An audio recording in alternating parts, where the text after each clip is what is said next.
ঘরদোর পরিষ্কার করলেই হবে না, কাজের সময় সাবধান হওয়া জরুরি। কোন কোন বিষয় খেয়াল রাখবেন? ঘরদোর পরিষ্কার করতে গিয়েই অনেক সময় বিপদ ঘটে যায়।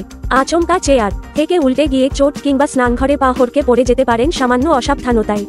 বিপদ এড়াতে কোন কোন দিক মাথায় রাখবেন? শোয়ার ঘর থেকে রান্নাঘর, স্নানঘর সবটাই নিয়মিত পরিষ্কার করা প্রয়োজন, কিন্তু ঘরদোর পরিষ্কার করতে গিয়েই অনেক সময় বিপদ ঘটে যায়। আচমকা চেয়ার উল্টে পড়ে গিয়ে চোট পেতে পারেন, কিংবা স্নানঘরে পা হড়কে পড়ে যেতে পারেন সামান্য অসাবধানতায়। তাই ঘর পরিষ্কারের সময় সাবধান হওয়া দরকার। বিপদ এড়াতে কোন কোন দিক মাথায় রাখবেন? 1. ঘরের ধুলো ঝাড়ার পর হাঁচি কাশি, চোখ লাল হয়ে যাওয়ার সমস্যা হয় অনেকেরই। কারো কারো ধুলোতে অ্যালার্জি থাকে। ঘরদোর পরিষ্কারের সময় মুখ মাস্ক দিয়ে ঢেকে ফেলুন। চোখেও চশমা বা সানগ্লাস পরে নিতে পারেন, এতে মুখে চোখে ধুলো নোংরা ঢুকে যাওয়ার ভয় থাকবে না। 2. পাখা আলো পরিষ্কার করতে গিয়ে অনেক সময় চেয়ারে উঠতে হয়। নড়বড়ে চেয়ারে উঠলে ডাল সামলাতে না পেরে পড়ে গেলেই বিপত্তি।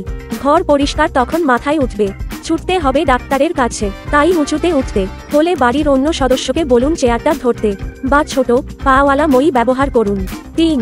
স্নানঘর পরিষ্কারের সময় হড়কে যাবে না এমন চটি ব্যবহার করুন। সাবান দিয়ে মেঝে পরিষ্কার করতে হলে মুহূর্তের অসাবধানতায় পড়ে যেতে পারেন। 4. ঘরের মেঝে কোনো রাসায়নিক বা সাবান জল ব্যবহার করে পরিষ্কারের সময় বাড়ির খুদে সদস্যকে দূরে রাখুন। শিশুদের মধ্যে প্রবণতা থাকে কোনো কিছু বারণ করলে সেটা আগে করার। মেঝেতে সাবান জল থাকলে দৌড়াদৌড়ি করতে গিয়ে পড়ে যেতেও পারে সে। 5. শৌচালয় থেকে বেসিন, স্নানঘর পরিষ্কারের জন্য রাসায়নিক ব্যবহার করলে অবশ্যই তা বাড়ির ছোট সদস্য ও পোষ্যের নাগালের বাইরে রাখুন। এই ধরনের জিনিস শিশু বা পোষ্যের হাতে পড়লে সে খেয়ে ফেললে বা গায়ে মেখে ফেললে বিপদ ঘটে যাবে। 6. রাসায়নিক দিয়ে শৌচাগার ও বেসিন পরিষ্কারের সময় হাতে গ্লাভস পরে নিন।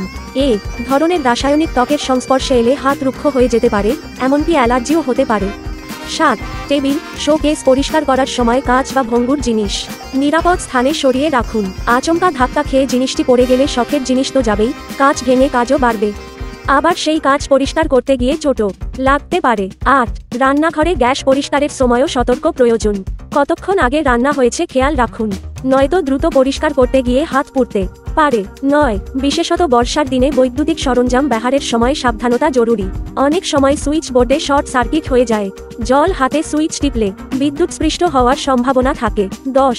ভ্যাকিউম ক্লিনার সহ অন্যান্য বৈদ্যুতিক সরঞ্জাম ব্যবহারের পর অবশ্যই প্লাগ খুলে রাখুন। বাড়িতে খুদে সদস্য থাকলে বাড়তি সাবধানতা জরুরি। 11.